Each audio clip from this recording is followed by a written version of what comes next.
예레미야 11장 1절에서 2절 말씀을 통해서 제비 뽑은 이유라는 제목으로 하나님 말씀을 함께 나누겠습니다. 우리가 먼저 저번 주에 오후 예배를 못 드렸는데 저번 주에 드렸던 말씀 잠깐 복습해 볼까요?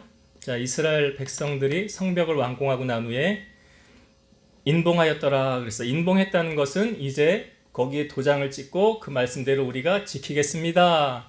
그래서 인봉한 내용을 세 가지를 우리가 나누었죠. 첫 번째는 무엇이었습니까? 이방인들과의 혼인을 금지하겠다. 왜 그러냐면 이스라엘의 역사를 돌이켜보면 이방인과 결혼을 잘못함으로 말미암아 뭐가 무너졌습니까? 신앙이 무너졌어요. 예배가 무너졌어요. 그러니까 우리가 솔로몬도 잘 보아 알지만 하나님을 향하여 1000번째까지 드렸던 그 솔로몬이 이방 여인들을 후궁으로 들이면서 솔로몬의 마음을 그 여인들을 향하게 하였고 결국 솔로몬이 하나님을 경배하지 않고 이방의 신들을 섬기게 되었잖아요. 마음을 빼앗기게 되었죠. 그래서 이스라엘 백성들이 그러한 것들을 바라보면서 우리는 이제 그렇게 하지 않겠다. 이방 여인들과 우리의 자녀들 주지 않고 그렇게 결혼하지 않겠다. 단지 그 이유가 무엇입니까? 신앙을 지키겠다는 이유였어요. 그렇죠? 예, 신앙 때문에 나는 그렇게 하지 않을 것이다. 두 번째는 뭐였죠? 왜 인봉을 하였습니까? 뭘 지키겠다는 거예요? 안식일을 지키겠다. 결단했죠? 예. 그래서 주일 성수는 하나님이 우리에게 명령하신 것이니까 우리가 안식일을 지켜야 되겠다. 그러면서 우리가 그런 말씀도 나눴잖아요.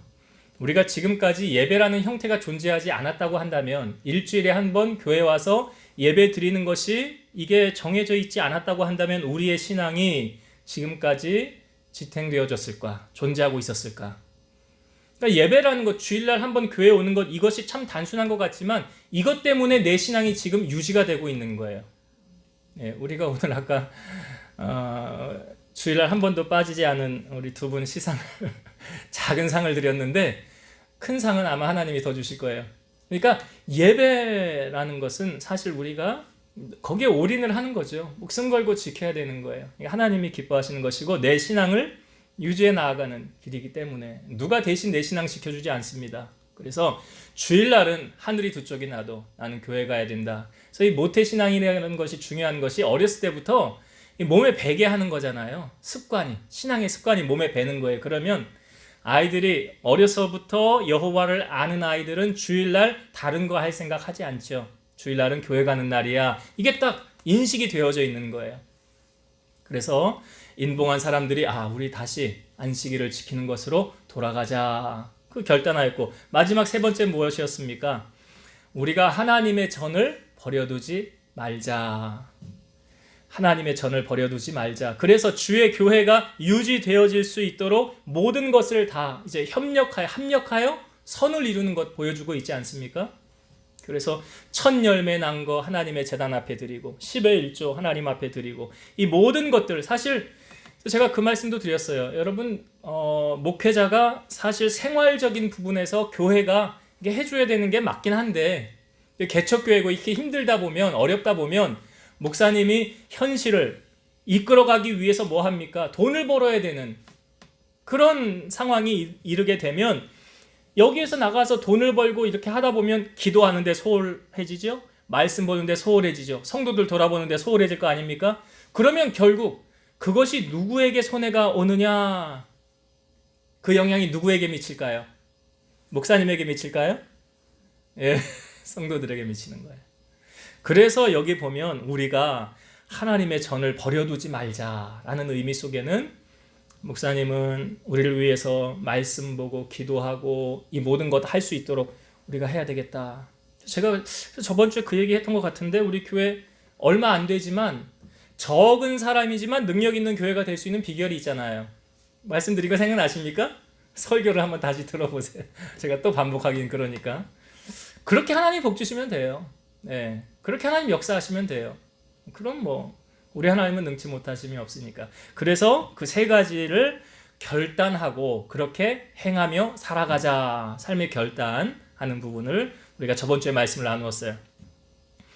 오늘의 말씀의 제목은 제비 뽑은 이유거든요. 오늘 성경의 말씀에 보면 제비를 뽑는 장면이 나와요. 왜 제비를 뽑아야만 했는가 궁금하잖아요. 왜 제비 뽑았을까? 여러분 성경에 보면 제비는 사람이 뽑으나 그 일을 작정하는 것, 결정하는 건 누가 하는 거래요? 하나님이 하시는 거예요. 그러니까 제비를 뽑아서 내가 당첨이 됐다? 마치 로또에 주택 청약에 당첨이 된 것처럼 당첨이 내가 되었다? 그럼 이것 또한 하나님의 계획과 섭리예요. 근데 지금 이스라엘 백성들이 왜 제비를 뽑았는가? 제비 왜 뽑았는지 먼저 1절을 한번 다시 볼게요. 1절 말씀. 백성의 지도자들은 예루살렘에 거주하였고 그 남은 백성은 제비 뽑아 10분의 1은 거룩한 성 예루살렘에서 거주하게 하고 그 10분의 9는 다른 성읍에 거주하게 하였으며. 자, 제비 뽑은 이유가 무엇입니까? 제비를 뽑아서 10분의 1을 따로 놓았다는 거죠. 그러니까 10분의 1은 예루살렘에 거주하게 하였고 나머지 10분의 9는 다른 성읍에 거주하게 하였더라. 그럼 제비 뽑은 이유가 왜 제비 뽑은 것입니까? 예루살렘에 살게 하기 위해서.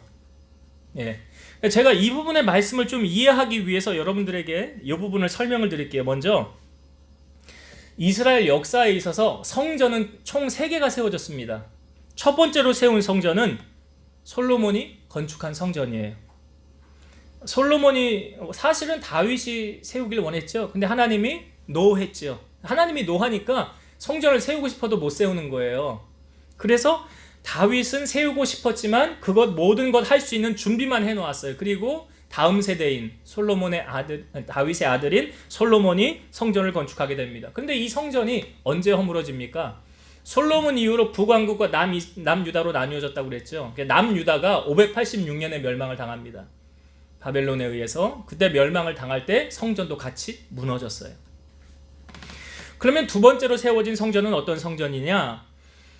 이제 바벨론에 의해서 포로로 잡혀갔던 유대인들이 다시 그 땅으로 돌아오게 되는데 성경에 보면 고레스라는 왕의 마음을 감동시키죠. 하나님이 이방 나라의 왕을 감동시켜서 너희들 너희 나라로 되돌아가라. 그래서 이 돌아간 백성들이 성전을 건축하는데 그게 이제 수룹바벨 성전이에요. 이게 제2성전이라고도 합니다. BC 520년경에 세워지게 돼요. 근데 이것은 BC 63년에 로마 장군 폼페이우스에 의해서 파괴가 되게 됩니다. 두 번째로 세운 성전도 파괴가 돼요. 이렇게. 마지막 세 번째 성전은 제3성전이라고도 하고 헤롯 성전이라고도 해요. 헤롯 대왕이 유대인의 환심을 사기 위해서 수룹바벨 성전을 개축합니다. BC 20년부터 AD 64년에 완공이 되어지거든요. 근데 완공되고 한 6년, 7년 있다가 AD 70년에 로마 군대에 의해서 예루살렘이 함락될 때 성전도 불에 타버립니다. 제가 왜 이 부분을 말씀을 드렸냐면, 이 성전을 말씀을 드렸냐면, 지금 성벽을 재건했는데 성벽 재건을 어떻게 했냐면 예루살렘 주위로 해서 이렇게 성벽을 재건한 거예요. 그러면 성전은 어디 있습니까?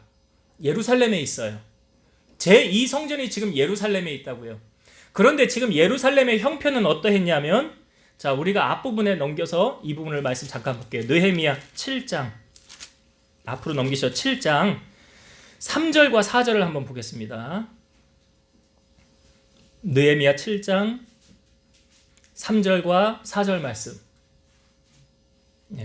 제가 읽어볼게요.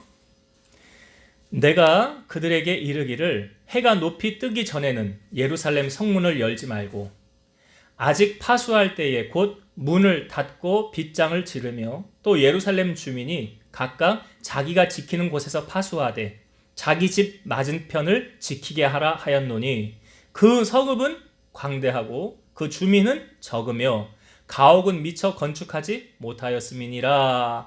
성벽은 완공을 하였는데 그 안에의 실정은 어떠했습니까? 주민은 적고요, 성읍은 크고 아직 다 미처 건축하지 못하였더라.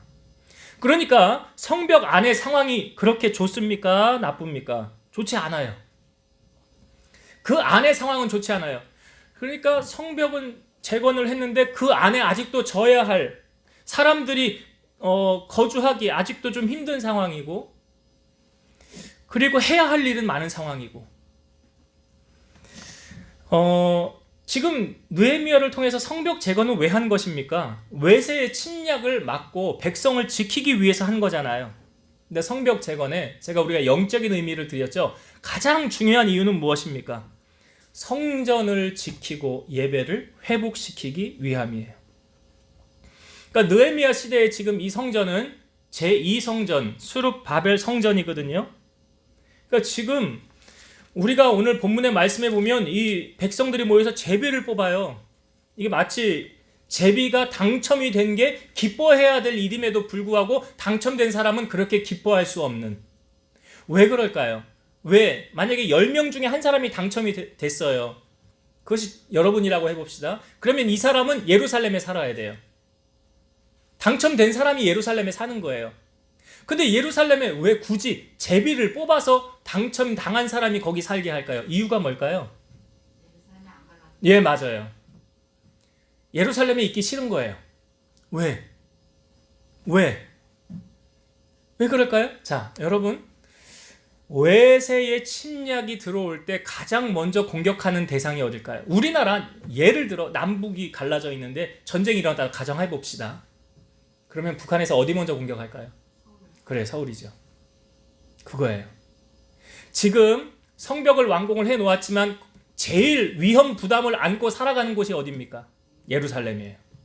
그러니까 거기 들어가면 죽을 수도 있는 거예요. 다른 데는 안전할 수 있는데 여기는 생명을 걸고 들어가서 지켜야 돼. 생명을 담보로 들어가야 하는 곳이에요. 외세의 침략이 임하였을 때 가장 먼저 공격당해야 될 대상이 바로 이 예루살렘이라는 것입니다. 근데 여러분, 영적 시각을 열어서 바라보면 예루살렘에 뭐가 있다고 그랬죠? 성전이 있다고 그랬죠. 성전이 있다고 그랬어요. 그러니까 성전이 무너지면 신앙이 자체가 유지가 돼야 안 돼요. 안 되는 거예요. 신앙이 유지가 안 되는 거예요. 그러면 성전을 지키기 위해서 지금 제비를 뽑았다. 그 성전에 하는 모든 일을 행하도록 제비를 뽑았다. 이게 사실 맞는 것 같습니까? 틀린 것 같습니까? 하나님의 일을 하기 위해서 제비를 뽑았다는 거 아닙니까? 지금 이게 맞잖아요. 그럼 여러분, 하나님의 일을 행함에 있어서 우리가 억지로 하는 것이 좋습니까? 자원해서 하는 것이 좋습니까? 근데 지금 자원하는 이스라엘 백성들이 있었어요? 없었어요? 뒷부분에 보면 2절에 보면 있는 사람도 있어요. 2절을 한번 볼까요? 2절에 예루살렘에 거주하기를 자원하는 모든 자를 위하여 백성들이 복을 빌었느니라 그러잖아요. 여기 예루살렘에 거주하기를 자원하는 모든 자를 위해서 백성들이 복을 빌었더라. 이게 참 웃지 못할 우픈 이야기예요, 이게. 예. 야, 너 예루살렘에 머물 거냐? 그래, 너 내가 축복해 줄게. 너 거기서 사명 감당 잘하고 있어라. 참 어찌 보면 제비를 뽑아서 하나님의 일을 해야 하는 그런 이스라엘의 이런 지금의 모습을 바라보면서 참 우픈 이야기예요. 어느 교회에서 이제 새벽에 그 새벽기도 운동이 일어났는데 청년들이 많은 교회였던 것 같아요. 이 청년들이 오면 예배를 드리고 새벽 예배를 마치고 바로 출근을 해야 되니까 교회에서 아침에 밥을 해줘야 되는 문제가 걸린 거예요. 그래서 공고란에다가 이제 아침에 밥 해줄 사람들 모집합니다. 봉사해줄 분들 모집합니다. 한 달이 지났는데 나이가 지극하게 드신 머리가 허예신 분들이 한 5명이 이제 신청을 한 거예요. 이제 당회장 목사님 보면 아니 할 수나 있겠나 이렇게 연세 드신 분들이 만약에 밥을 해주는데 청년들 뭐 한 100명, 150명, 200명 뭐 이렇게 오는데 그 많은 식구들 밥을 해주려면 새벽 4시는 나와서 준비해서 이렇게 해야 되는데 이거 할 수 있겠냐고 하면서 목사님이 축복 기도를 해주고 보냈대요. 근데 이분들이 아주 사명 감당을 잘하는 거예요.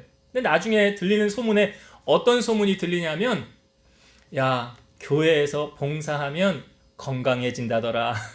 병 다 고쳐진다더라. 이런 소문이 도는 거예요. 그러니까 몸도 안 좋고 어딘가 불편한 이런 분들이 와서 봉사를 하다가 하나님이 새 힘을 줘서 강건함을 얻은 거예요. 그러니까 그런 소문이 돌았다는 것입니다.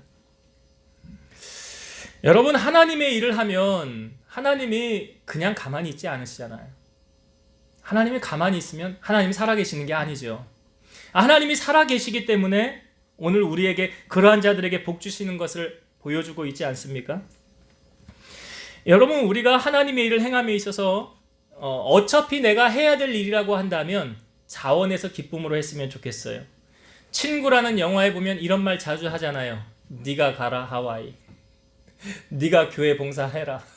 나는 뒷짐지고 있을게. 이것이 우리의 모습이 아니라는 거죠.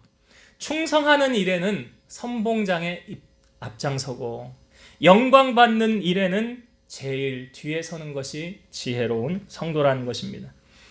예수님께서 우리 위해서 십자가를 골고다로 지고 가실 때 힘에 버겨워 하셨어요. 그런데 그때 로마 군인이 한 사람을 지명해서 네가 대신 십자가 져 하고 골고다까지 예수님 옆에서 십자가를 지고 올라간 사람이 있어요. 누굽니까? 구레네 시몬이에요. 구레네 시몬이에요. 이 구레네 시몬이 당시 예수님이 누군지도 몰랐어요. 얼떨결에 그냥 십자가 지고 등반했어요. 자기가 자원해서 한 것도 아니에요. 그런데 이 구레네 시몬을 우리에게 성경은 어떻게 보여주고 있냐면, 자, 마가복음 15장 21절을 읽어볼게요. 마침 알렉산더와 루포의 아버지인 구레네 사람 시몬이 시골로부터 와서 지나가는데 그들이 그를 억지로 같이 가게 하여 예수의 십자가를 지우고, 이 십자가를 지게 하는 과정을 성경은 설명해 주고 있죠. 시골에서 지나가는데 억지로 주의 십자가를 지게 하였더라. 이들에게 아들이 있는데 알렉산더와 루포라는 아들이 있었어요. 로마서 16장 13절, 주 안에서 택하심을 입은 루포와 그의 어머니에게 문안하라. 그의 어머니는 곧 내 어머니니라. 여기 누가 나옵니까? 주 안에서 택하심을 입은 루포. 아까 구레네 시몬의 아들이잖아요. 그 루포와 그의 어머니에게 문안하라. 그의 어머니는 곧 누구의 아내예요? 구레네 시몬의 아내잖아요. 그에게 문안하라. 그의 어머니는 곧 내 어머니라. 그러니까 사도 바울이 로마서를 기록했는데 사도 바울이 심정이에요. 그러니까 구레네 시몬의 아내는 곧 나의 어머니라는 거예요. 나의 어머니라. 사도행전 13장 1절 보면 안디옥 교회에 선지자들과 교사들이 있으니 곧 바나바라, 니게르라 하는 시므온과 구레네 사람 루기오와 분봉왕 헤론의 젖동생 마나엔과 및 사울이라. 여기 안디옥 교회의 지도자들이 모여서 기도하는 장면이거든요. 거기에 누가 포함되어져 있냐면 니게르라고 하는 시므온이 누구냐면 구레네 시몬이에요. 니게르라는 건 검다라는 뜻이거든요. 그러니까 안디옥 교회의 지도자들 가운데 누가 거기 포함되어 있어요? 구레네 시몬. 여기 사울도 이제 나중에 바울로 되지만 거기에 포함되어져 있어요. 여러분, 주의 일은 내가 순종해서 자원해서 하나님 앞에 쓰임 받는 것이 낫습니까? 억지로 등 떠밀어 가지고 네가 가라, 네가 해라, 억지로 하는 것이 낫습니까? 예, 선택은 여러분들이 하시는 거예요. 선택은 여러분들이 하시는 거예요. 목사님이 하라고 그래서 하는 거야. 나 이거 하기 싫은데 억지로 하고 있어. 은혜가 돼요? 은혜가 안 돼요. 은혜가 안 돼요. 예배 참석도 뭐 마찬가지죠. 주일 봉사하는 것도 마찬가지죠. 그거 다 시켜서 하면 불협화음 나지 않습니까? 자녀들에게 공부해라 공부해라 하면 아이들이 공부하면서도 스트레스 받는 거잖아요. 그런 게 아니라 내가 기쁨으로 자원해서 하는 거예요. 고린도전서 15장 58절, 그러므로 내 사랑하는 형제들아 견실하며 흔들리지 말고 항상 주의 일에 더욱 힘쓰는 자들이 되라. 이는 너희 수고가 주 안에서 헛되지 않은 줄 알미라. 항상 주의 일에 더욱 힘쓰는 자가 되라. 왜요? 너희 수고가 주 안에서 헛되지 않다는 것은 그 상금 내가 챙겨줄게 그러잖아요. 네가 내 일 하면 내가 네 일 해줄게. 하나님 살아계시기 때문에. 자, 이제 오늘 본문의 말씀을 다시 한번 정리하고 마치도록 하겠습니다. 오늘요, 참 우픈 이야기예요. 예루살렘에 백성들이 거주해야 되는데 제비를 뽑고 있어요. 제비를 뽑아요. 10명 중에 한 사람이 당첨되면 그 사람은 예루살렘에 살아야 돼요. 그런데 배경을 보면 예루살렘에 들어가서 살면 목숨 내놔야 될 수도 있어요. 그리고 자기 일은 다 포기하고 하나님의 일에 앞장서서 해야 되는 경우도 있어요. 내 일을 잘 못할 수가 있어요. 그래서 제비를 뽑아요. 이건 우리의 모습은 아닌가? 우리의 모습은 아닌가? 이런 모습이 아니라 사실은 2절과 같은 모습이 더 은혜로운 모습이죠. 자원해서 들어가는 사람들도 있었더라. 선봉장의 위치에 서는 거죠. 사사기서 말씀에도 보면 그 이방 민족들과 싸울 때 거기서 하나님께서 유다 지파가 앞서 나아가는 장면을 성경 우리에게 보여주고 있잖아요. 사사기 말씀에 보면. 그래서 아도니 베색하고 싸워서 승리하는 과정 우리에게 보여주고 있거든요. 그러니까 앞장서서 선봉장의 위치에 서서 하나님의 영광을 높이는 그런 사람들. 교회 안에는 그런 사람들에 의해서 이끌어져 간다는 사실. 그래서 부흥은 사실 목사님에 의해 되어지는 거 아니에요. 평신도들이 앞장서서 일어나면 이 앞부분에 우리가 말씀을 통해서도 보았잖아요. 그러면 부흥되어지는 거예요. 그렇게 주예를 할 때 오늘 예루살렘에 거주할 때 내 목숨을 담보로 또 내 삶을 포기하고 하나님을 위해서 일할 수 있는 그런 믿음으로 나아가는 자들이 있었기 때문에 거기 신앙이 유지되어졌더라. 오늘 우리에게 요구하는 주님의 모습은 무엇일까요? 이 말씀을 되새기면서 봉사하는 일에는 주의 일에는 내가 앞장서고 영광받는 일은 뒤로 갈 수 있는 그런 성숙한 그리스도인들이 되어지기를 주의 이름으로 축원드립니다. 기도하시겠습니다. 살아계신 하나님 아버지 감사합니다.